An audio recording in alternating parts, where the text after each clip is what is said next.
Olá, meu nome é Romulo Manteço, sou aluno do terceiro período de Ciências Biológicas da UNEFT Caratinga e vim aqui hoje falar com vocês um pouquinho sobre esquistossomose. Esquistossomose é uma doença causada por trematóide sanguíneo do gênero Schistossoma maçônica, parasita que tem um nome seu hospedeiro definitivo, mas que necessita de caramujo de água doce como hospedeiro intermediário para desenvolver seu ciclo evolutivo.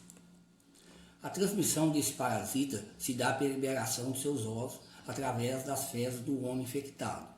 Em contato com a água, os ovos eclodem e liberam larvas que morrem se não encontrar os caramujos para se alojar. Se os encontra, porém, dão continuidade ao ciclo e liberam novas larvas que infectam a água e posteriormente os homens, penetrando em sua pele ou mucosa. Aí tem o ciclo de vida dela. É mais frequente em ambientes tropicais, onde não existe saneamento básico e onde existe uma grande quantidade de caramujos, já que esses animais são considerados hospedeiros do parasita Schistossoma. Ou seja, o parasita precisa passar um tempo no caramujo para se desenvolver e chegar num estágio em que ele consegue infectar as pessoas. Esse tipo de verme possui como característica ser diocótico, sexo separado e ter dimorfismo sexual, por ser um plateamento, que o corpo dorsalmente achatado, simetria bilateral e no caso é parasita. Ao entrar no corpo, o parasita se instala nos vasos sanguíneos, do intestino, do sistema urinário e do fígado e passa a se reproduzir dentro do organismo. Conforme esses vermes põem seus ovos, a barriga do hospedeiro incha. É um dos sintomas diferenciais da infecção. A evolução é lenta e, mesmo depois de tratado, o problema pode demorar semanas ou até anos para ir embora.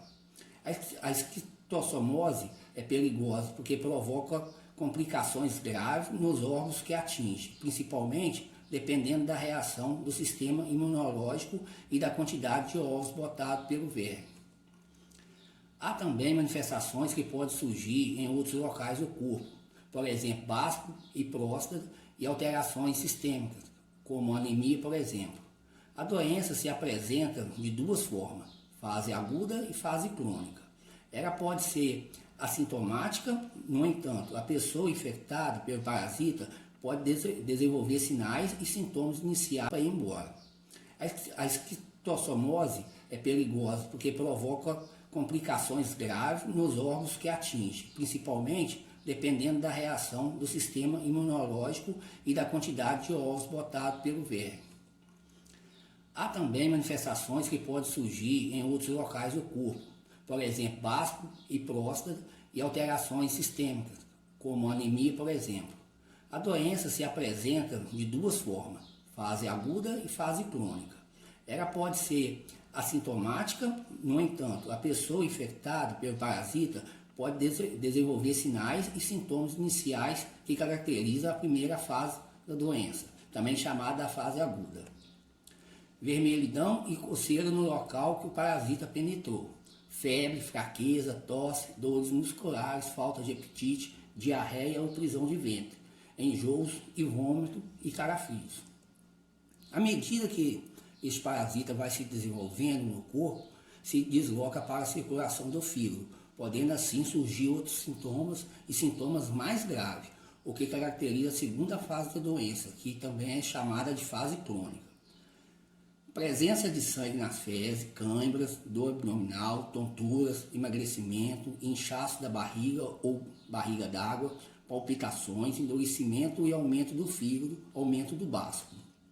O diagnóstico da esquistossomose é feito principalmente por um exame parasitológico de fezes, testes laboratoriais complementares que detectam anticorpos específicos e, em casos mais graves, pode ser requisitado ultrassom.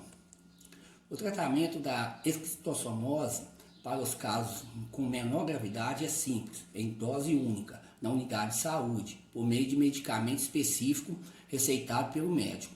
Os casos graves geralmente requerem internação hospitalar e até mesmo tratamento cirúrgico, conforme cada situação. No entanto, educação sanitária, saneamento básico, controle dos caramujos e informações sobre o modo de transmissão da doença são medidas absolutamente fundamentais para prevenir a doença.